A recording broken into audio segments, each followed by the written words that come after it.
Ya, halo, assalamualaikum warahmatullahi wabarakatuh. Di sini kita kembali lagi kepada channel kita Terapis Tangguh.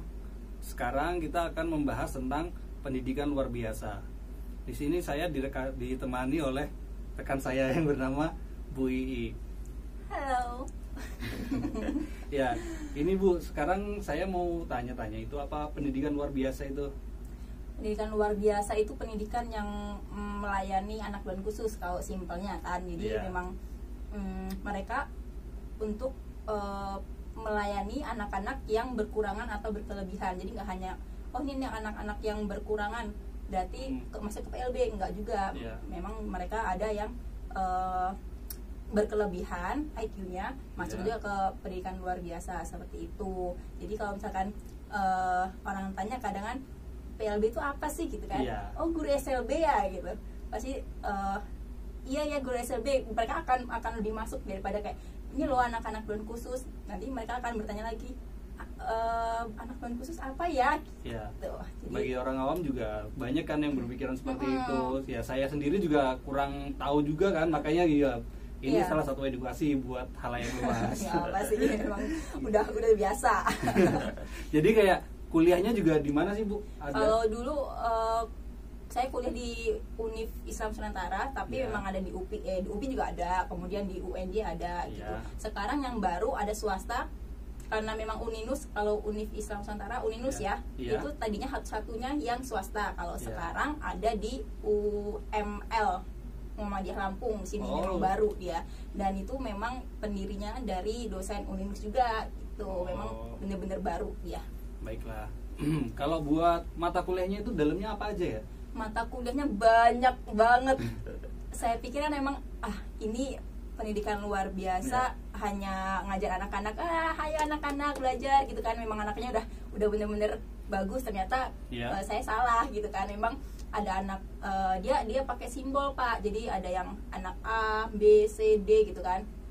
Kalau A itu tunanetra, B itu tunarungu, kemudian C tunagrahita, kemudian D itu daksa, ada tunaganda, tunalaras, itu kan. Tunalaras itu memang yang mentalnya itu. Kemudian ada ADHD, autis, masuk lagi ke tadi tunadaksa ya udah ya. Kalau tunadaksa masuk lagi ke polio atau cerebral palsy ya. Itu masih banyak lagi. Kemudian beberapa anak don khusus lainnya. Nah, kalau anak don khusus ini, kalau kita lihat memang anak-anak yang naik mobil yang dada-dada itu ya kan ya Pak, kalau kita lihat. Tapi ternyata enggak, anak don khusus itu luas banget. Jadi anak don khusus itu dibagi menjadi dua. Yang pertama temporer, kemudian permanen. Kalau temporer itu anak yang hanya sementara, bersifat sementara, seperti anak yang terkena musibah, misalkan banjir, gempa, itu mereka memang membutuhkan layanan khusus.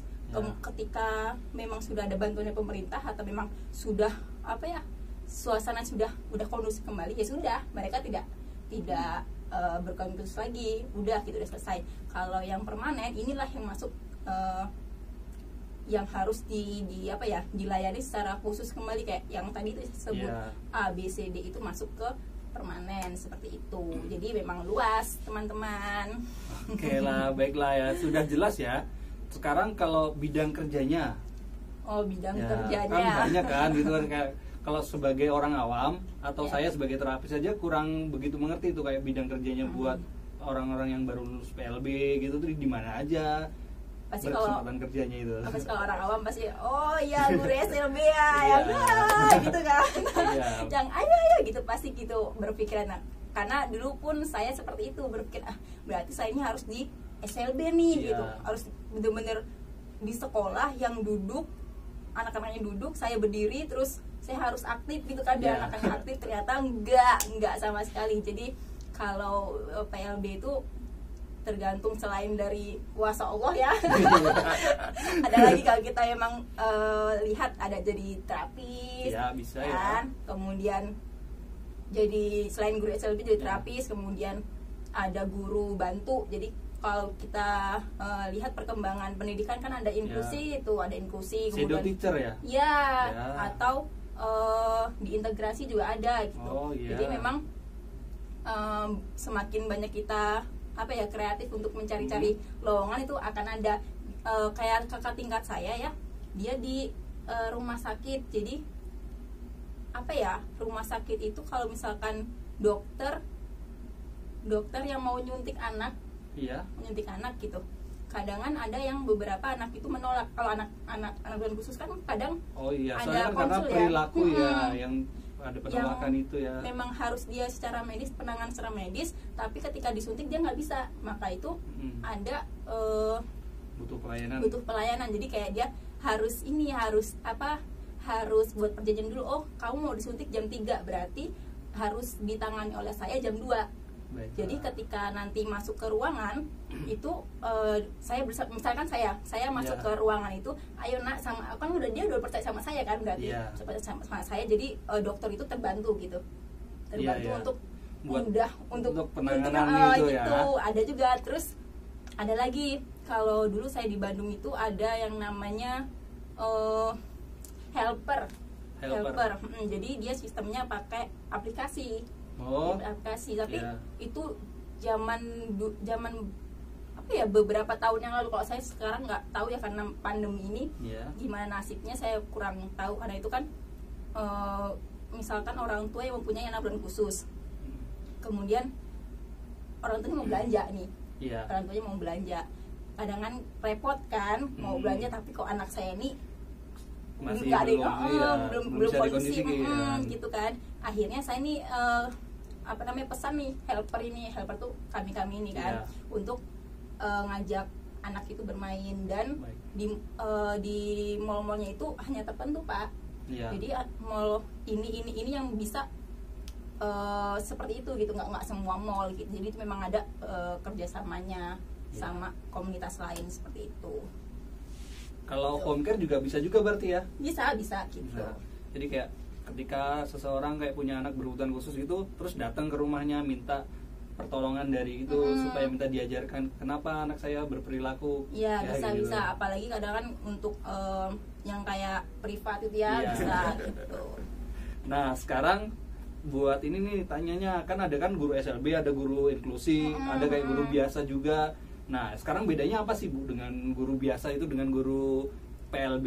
Guru PLB, jadi sebelum ke situ saya jelaskan sedikit ya. Jadi ada beberapa memang macam-macam pendidikan. Yang pertama itu pedagogik itu yang memang menangani anak-anak umum lainnya. Jadi memang kayak di sekolah reguler kan, itu pedagogi. Kemudian ada ortopedagogik itu yang melayani anak-anak bulan khusus yang tadi PLB tadi. Kemudian ada andragogik itu pendidikan orang dewasa. Jadi kalau dari kita lihat dari macam-macam itu udah beda kan?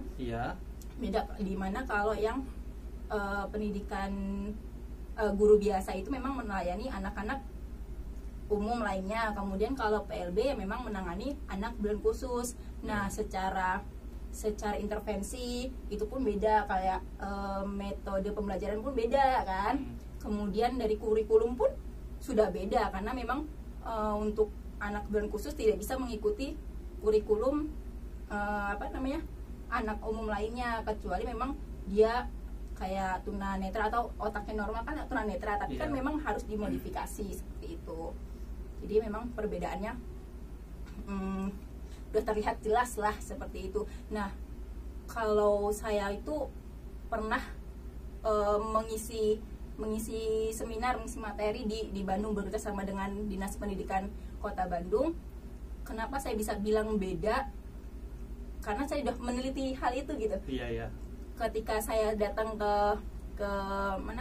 sekolah-sekolah, di beberapa sekolah di Bandung, mereka kayak ini saya ngasih materi buat gimana caranya kamu untuk memberikan intervensi ke anak bulan khusus. Mereka benar-benar, gimana nih gitu, gimana Bu maksudnya gitu kan. Saya memang nggak bisa, saya memang guru tapi ini nih beda Bu sama anak-anak yang lainnya. Ada anak saya di kelas, kata dia kan, di kelas saya kasih pembelajaran, dia yang lari sana lari sini. Saya benar-benar bingung, saya hampir udah nggak kuat, kata dia gitu.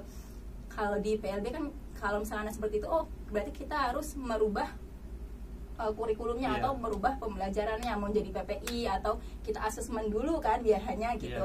Gimana caranya anak itu bisa belajar sesuai dengan kebutuhan, kelemahan dan kemampuan dia gitu. Kalau diumumkan anak masuk ya masuk aja. Biasanya kalau di PLB di ruang lingkup kita ada asesmen seperti itu. Jadi kita tahu nih, oh anak ini belajarnya gimana nih biar masuk gitu. Jadi kayak ada asesmen, terus setelah beberapa kali pertemuan atau beberapa bulan itu ada laporan ya. Jadi laporan, supaya nanti kayak pengembangan anak itu jauh lebih baik lagi tentunya. Ya gitu, biar bisa evaluasi lagi kan.